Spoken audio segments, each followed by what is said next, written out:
এটা বিশেষ কাৰণত আপোনালোকক সংবাদ মাধ্যমত আমি মাতিছো কথাটো হ'ল আজি আমাৰ ৰাতিপুৱা কেইজনমান স্কুল ষ্টুডেন্টস সৰু ক্লাছ 10 তেখেতসকলৰ মোৰ ঘৰত আহি উপস্থিত হয় আৰু অলপ দুখ প্ৰকাশ কৰিলে তো দুখটো মই তেখেতসকলক জানিব বিচাৰিলো কথা পাতিলো জানাৰ পিছত শিক্ষা বিভাগ লৈ মানে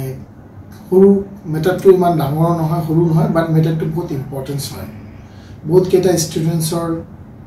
লাইফৰ প্ৰশ্ন আছে ইয়াত কিছুমান ইম্পৰ্টেন্স কথা আছে যেটো আপোনাৰ সংবাদ মাধ্যমত আমাৰ বিলাসীপাৰা স্কুল কৰ্তৃপক্ষ আৰু আমাৰ গাৰ্জিয়ান কৰ্তৃপক্ষ অৱগত কৰিব বিচাৰি আছো সো কথাটো হ'ল আমাৰ ক্লাছ 9 ৰ পৰা 10 যাবলৈ পিছত এটা হাফ ইয়াৰলি পৰীক্ষা হয় এই হাফ ইয়াৰলি পৰীক্ষাৰ পিছত মেৰিট হয় মেৰিটৰ পিছত ক্লাছ 10 ৰ মেট্ৰিক এক্সাম হয় সো বহুত ধৰণৰ গাইডলাইন অসম গভৰ্ণমেণ্টে চেঞ্জ কৰিছে সিস্টেমও আপডেট কৰিছে সো আমাৰ অসম গভৰ্ণমেণ্টৰ মেট্ৰিক পৰীক্ষাটো পৰিচালনা কৰে অসম গভৰ্ণমেণ্টৰ এডুকেশ্যন ডিপাৰ্টমেণ্টৰ সেৱা বুলি সেই সেৱাই অসম গভৰ্ণমেণ্টৰ যিবিলাক পৰীক্ষা হয় এইবিলাকৰ পৰিচালনা তেখেতসকলৰ দায়িত্ব স্কুল কৰ্তৃপক্ষ বা স্কুল মেনেজমেণ্ট কমিটিৰ ইয়াত কোনো হস্তক্ষেপ নহয় বাট আজি বিলাসীপাৰাত এই ষ্টুডেন্টস আহাৰ পিছত তেখেতসকলৰ লগত কথা বাৰ্তা পতাৰ পিছত মই বিলাসীপাৰাৰ কেইখনমান স্কুলত মই নিজে ববিয়াকৈ যাওঁ গৈ কিছুমান প্ৰিন্সিপালৰ কেইটামান স্কুলৰ প্ৰিন্সিপালৰ লগত কথা বতৰা পাতো আলাপ আলোচনা কৰোঁ তাতে আমি গম পাওঁ যে কিছুমান স্কুলত যেনেকুৱা 100 জন ষ্টুডেন্টস আছে তাতে 70 জনক এডমিশন দি আছে 30 জন বাদ পৰি আছে কিছুমান স্কুলত 80 জন এডমিশন আছে 60 জনক দি আছে 20 জন বাদ পৰি আছে কিন্তু এই বাদটো পৰিব কিয় মোৰ কথাটো হ'ল এইটোৱে তে এই 20 জনৰ ভৱিষ্যতটো কোনে চাব তেখেতসকলে পাৰ্চেন্টেজ কম পাইছে হাফ ইয়াৰলি এক্সামত বা স্কুলত নাযায় বা পঢ়া-শুনা ভালকৈ নকৰে বা পাৰ্চেন্টেজও ভালকৈ নাপায় সেই কাৰণে তেখেতসকলে সাগে যদি এক্সাম দিয়ে যদি ফেল কৰে তেনেহলে ফেলৰ পাৰ্চেন্টেজটো বাঢ়ি যাব সেই কাৰণে সাগে স্কুলে ভয় খাই আছে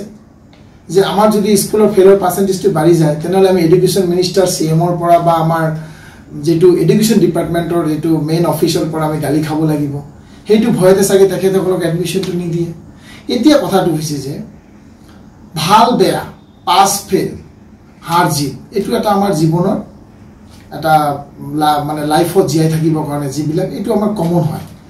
পঢ়া-শুনাটো এটা জব নহয় পঢ়া-শুনা এটা অস্ত্ৰ নহয় পঢ়া-শুনা এটা নলেজ জীৱনত আগবাঢ়িবলৈ এডুকেশ্যন আজি ডেটত বহুত ইম্পৰ্টেন্স হয় যেনেকুৱা এটা ষ্টুডেন্টস ভাল ৰিজাল্ট কৰিলে স্কুলৰ কলেজৰ নাম হয় এটা টিচাৰৰ নাম হয় তেনেকুৱা ষ্টুডেন্টছৰ ৰিজাল্ট বেয়া হলে কৰ্তৃপক্ষই এইটো দায়িত্ব ল'ব লাগিব কাৰণ যদি আপুনি যদি ষ্টুডেন্টস ভাল ৰিজাল্ট কৰে তেতিয়া আপোনাৰ সৰ্ব আপুনি গৰ্বিত হৈ কয় এটো আমাৰ ষ্টুডেন্টস বুলি যেতিয়া এটা ষ্টুডেন্টস বেয়া ৰিজাল্ট কৰে তেতিয়া আপুনি কিয় নকয় যে এটো আমাৰ ভুলৰ কাৰণে হৈছে বা ষ্টুডেন্টছৰ কিবা ভুলৰ কাৰণে হৈছে আৰু বহুত ধৰণৰ আজি গাফিলতি দেখা পাওঁ আমি যেনেকুৱা আগৰ দিনত আমাৰ টিচাৰে আমাক মাৰিছে আমাৰ দেউতা আমাক গৈ স্কুলত কমপ্লেইন কৰা নাই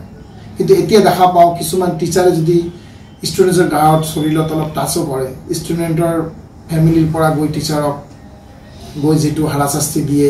কেছ পৰ্যন্ত হৈ যায় সাসপেন্ড পৰ্যন্ত স্কুলৰ ষ্টুডেন্ট হৈ যায় হেতু কাৰণে স্কুলৰ ষ্টুডেন্টৰ টিচাৰ বিলাকে মানে যেনেকুৱা ট্ৰিটমেন্ট দিব লাগে ষ্টুডেন্টছক যেনেকুৱা ই কৰিব ইমান কঠোৰ অলপ হ'ব পৰা নাই সেই কাৰণে সাগে আমাৰ এডুকেশ্যন ডিপাৰ্টমেণ্টটো লাহে লাহে মানে ষ্টুডেন্টছ আৰু টিচাৰৰ মাজত যেটো সম্পৰ্ক আগৰ আছিল এতিয়া অলপ ডিসটেন্স আহি আছে হেতু কাৰণে আমাৰ এডুকেশ্যন ডিপাৰ্টমেণ্টৰ যেটো ৰিজাল্টটো স্পেশালি ধুবৰী ডিস্ট্ৰিক্টত চাব বহুতে কম সো মই আজি দেখি বহুত দুখ লাগিছে লৰাবিলাকৰ ফেস চাই বহুত দুখিয়া পৰিয়ালৰ লৰা বহুত কিছুমান আছে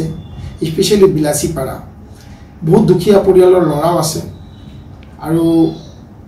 যিবিলাক লৰা ছোৱালী দেউতামাৰ লগত কাম কৰে বা দেউতা নাই মা নাই বা বহুত দুখিয়া পৰিয়াল তাৰ মা কাৰবা ঘৰত কাম কৰে কষ্ট কৰি পঢ়া টিউশন দিব পৰা নাই সে এনেকুৱা বহুত আছে হয়তো তেখেতসকলে পাৰ্চেন্টেজ কম পাইছে বা যেটো পাৰ্চেন্টেজ গাইডলাইন হ'ব লাগে এটো পোৱা নাই কিন্তু মই এটা কথা ক'ব বিচাৰো এই সেৱাৰ আমাৰ অসম গভৰ্ণমেণ্টৰ সেৱা যেটো আছে সৰ্বশিক্ষা অভিযানৰ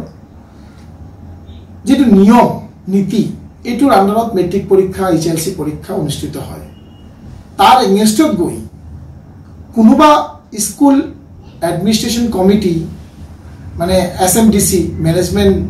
ডেভেলপমেণ্ট কমিটি বা স্কুল কমিটি যদি ডিচিশ্যন লৈছে যে আমি এইকেইটা এডমিশ্যন দিম বাকীকেইটাত নিদিম, তেনেহ'লে আপোনালোকে বহুত ভুল কৰি আছে। আপোনালোকে কিছুমানৰ ষ্টুডেণ্টছৰ জীৱন লৈ খেলা কৰি আছে। আপুনি যে 60জন ষ্টুডেণ্টছক 90% কৰি বা 80%ত আপোনালোকে পৰীক্ষা দিবলৈ ফৰ্ম ফিল আপ দিছে, কোনোবা স্কুল কৈ দিব পাৰিব নেকি তেখেতসকলে পুৰা পাৰ্চেণ্টেজৰ মাৰ্ক লৈ পাছ কৰিব আৰু যিবিলাকক দিয়া নাই তেখেতসকলে পাছ নকৰিব বুলি? যদি তেখেতসকলে আপুনি ক'ব পাৰে যে 90%ক মই ইমান কেইটাক স্কুলৰ ষ্টুডেণ্টছৰ এডমিশ্যন দিছোঁ, তেখেতসকলে পাছ কৰিব, এইবিলাক পাছ নকৰিব বুলি, ফেইল কৰিব, তেনেহ'লে আপোনালোকে যদি আগতীয়াকৈ চব জানে, তেনেহ'লেতো আমাৰ সৰ্বশিক্ষা অভিযানৰ কোনো দৰকাৰেই নাই। SMDC এটা অস্থায়ী এটা কমিটি বনাওঁ, এইটো কমিটি স্কুলৰ কিছুমান দায়িত্ব পৰিচালনা কৰাৰ কাৰণে, ডেভেলপমেণ্টেৰ বিল্ডিং বহুত কিবা কিবি আছে, কিন্তু তেখেতসকলক অসম গভৰ্ণমেণ্টে পুৰা গোটেই পাৱাৰটো দিয়া নাই আৰু অসম গভৰ্ণমেণ্টে এইটো হস্তক্ষেপ কৰিব দিয়া নাই এডুকেশ্যনেল গাইডলাইনটো চেঞ্জ কৰাৰ কাৰণে, পৰীক্ষাৰ ফৰ্ম ফিল আপৰ ছিষ্টেমটো চেঞ্জ কৰাৰ কাৰণে তেখেতসকলক এনেকুৱা কিবা দায়িত্ব দিয়া নাই। তেখেতসকলে আমাৰ স্কুল কৰ্তৃপক্ষই বা SMDC যিটো আছে, তেখেতসকলে নিজৰ বাউণ্ডেৰীত থাকিলে ভাল, তেখেতসকলে বাউণ্ডেৰীত থাকি কাম কৰক যাতে আমাৰ ষ্টুডেণ্টছৰ ভৱিষ্যত গঢ়ে। আৰু যিবিলাক ষ্টুডেণ্টছে পাৰ্চেণ্টেজ কম পায়, মাৰ্ক ভাল নকৰে, আপোনালোকে ঘৰলৈ এজন শিক্ষকক পাৰিলে যদি পঠক, ঘৰলৈ আলোচনা কৰক, গাৰ্জিয়ানক যিমান পাৰে বা ষ্টুডেণ্টছক মটিভেশ্যন কৰাৰ চেষ্টা কৰক। কাৰণ আমি এটা শিক্ষিত সমাজখনৰ আমাৰ কিমান পাৰ্চেণ্টেজত আমি বসবাস কৰি আছোঁ তাৰ ওপৰতো কিছুমান নিৰ্ভৰ কৰে। আজি কেৰালাত গ'লে আপুনি দেখিব ঘৰে ঘৰে শিক্ষিত, আমাৰ ইয়াত নাই। চ' এইটো বস্তু আপুনি কৰক, কিবা এটা মটিভেশ্যন কৰাৰ চেষ্টা কৰক। আৰু আপোনাৰ মিডিয়াৰ জগতে মই বিলাসীপাৰা ৰাইজৰ যিমান কেইজন ষ্টুডেণ্টছ দুখীয়া পৰিয়ালৰ, যিবিলাক একদম দুখীয়া, যাৰ দেউতা মা নাই বা দেউতা মা দিন আনি দিনে মজদুৰি কৰে, টিউশ্যন পঢ়াবৰ কাৰণে পইচা নাই, বহুত কষ্টতে জীয়াই আছে, সেই মেট্ৰিক পৰীক্ষালৈকে যদি 40-50টা ষ্টুডেণ্টছ আমি 3 মাহ, যেহেতু ফেব্ৰুৱাৰীত মেট্ৰিক পৰীক্ষা হয়, অক্টোবৰ, নৱেম্বৰ, ডিচেম্বৰ, জানুৱাৰী, ফেব্ৰুৱাৰী 3 মাহ 4 মাহৰ কাৰণে যদি টিউশ্যনৰ কিবা ব্যৱস্থা কৰিব লাগে, কোনোবা স্কুল কৰ্তৃপক্ষই যদি আমাক জনায়, আমি আমাৰ পৰা, আমাৰ ভাগি সংখ্যালঘু তৰফৰ পৰা আমি এইটো দায়িত্ব ল'ম। সেই গোটেইকেইটা ষ্টুডেণ্টছৰ এটা হল ঘৰ মই ভাড়া ল'ম, তাতে মই কেইটামান টিচাৰক যি মান্থলি দিব লাগে তাৰ লগত হাতযোৰ কৰি প্ৰাৰ্থনা কৰি তাক ভৰিত ধৰিলে ধৰিব, ৰিকুৱেষ্ট কৰি সেইকেইটা ষ্টুডেণ্টৰ ভাল ভৱিষ্যতৰ কাৰণে, তেখেতসকলৰ টিউশ্যনৰ কাৰণে আমি ব্যৱস্থা গ্ৰহণ কৰিম, যাতে সেই ষ্টুডেণ্টবিলাক অলপ কষ্ট কৰি ভাল পঢ়া শুনা কৰি তেখেতসকলে আমাৰ সমাজৰ কাৰণে, তেখেতৰ ভৱিষ্যতৰ কাৰণে আগবাঢ়িব পাৰে, এটা সুন্দৰ ভাল এটা জীৱন যাপন কৰিবৰ কাৰণে এডুকেশ্যনটো বহুত ইম্পৰ্টেঞ্চ হয়। এডুকেশ্যন নহ'লে আজিৰ ডেটত কোনো কাম নাই, কোনো নাম নাই, কোনো দাম নাই। চ' এডুকেশ্যন সৰ্বশিক্ষা হয়, সৰ্বশিক্ষা মানে এটা সন্মান, সেই সন্মানটো পাবলৈকে পঢ়িব লাগিবই। চ' গোটেই ষ্টুডেণ্টছৰ বিলাসীপাৰা ৰাইজক, বিলাসীপাৰা গাৰ্জিয়ানক মই অৱগত মানে ৰিকুৱেষ্ট কৰি আছোঁ যে কাইণ্ডলি আপোনালোকে আপোনাৰ সন্মুখত থকা ল'ৰা ছোৱালী, গৰীব দুখীয়াক, ফেমিলিক, দেউতা মাক অলপ বুজাওক, আমাৰ শিক্ষিত সমাজখন আগবঢ়াবৰ কাৰণে আপুনি অলপ হাতটো আগবঢ়াওক। আপোনাৰ মিডিয়াৰ জৰিয়তে মই এগেইন বিলাসীপাৰা ৰাইজক, স্কুল কৰ্তৃপক্ষক মই হাতযোৰ কৰি বিনম্ৰ অনুৰোধ কৰিছোঁ যে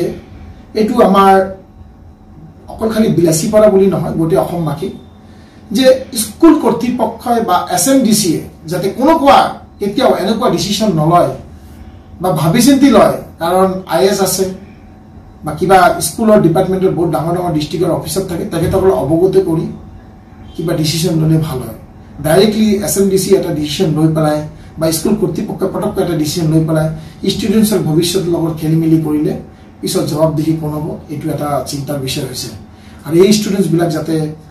গোটেইকেইটা এডমিশ্যন পায় আৰু তেখেতসকলক মটিভেশ্যন কৰাৰ কাৰণে যাতে এই 3 মাহ 4 মাহ ভাল কৰি পঢ়ি এটলিষ্ট পাছ কৰাৰ কাৰণে যিটো ব্যৱস্থা গ্ৰহণ কৰিব লাগে, সমাজৰ দ্বাৰা, এডমিনিষ্ট্ৰেশ্যনৰ দ্বাৰা আলাপ আলোচনাৰ মাধ্যমে টিচাৰবিলাকৰ অলপ কষ্ট কৰি বা আমাৰ আৰু সংগঠনত কিবা বহুত ধৰণৰ ষ্টুডেণ্ট সংগঠন আছে, তেখেতসকলৰ লগত লগ লাগি যদি এই ষ্টুডেণ্টবিলাকৰ ঘৰত গৈ দৰকাৰ পৰিলে আমাক লিষ্ট দিয়ক, গোটেই বিলাসীপাৰা ষ্টুডেণ্টছক স্কুল কমিটিক মই অনুৰোধ জনাইছোঁ যিবিলাক ষ্টুডেন্টছে কম মাৰ্কছ আছে স্কুলত নাযায় তেখেতসকলৰ লিষ্ট আমাক দিয়ক আমি তেখেতসকলৰ ঘৰত গৈ তাৰ দেউতামাক হাত ধৰি ভৰিত ধৰি ষ্টুডেন্টছক চকলেট দি বিস্কুট খুৱাই মৰম দি তেখেতসকলক বুজাম যাতে পঢ়া শুনাটো কিমান ইম্পৰ্টেণ্ট হয় সেই পঢ়া শুনা নকৰিলে তেখেতসকলৰ ভৱিষ্যত বহুত বেয়া হ'ব সেইটো কাৰণে বুজাই যিমান পাৰো আমি চেষ্টা কৰিম এইটো মই আপোনাক কৰিম ধন্যবাদ জয় আহোম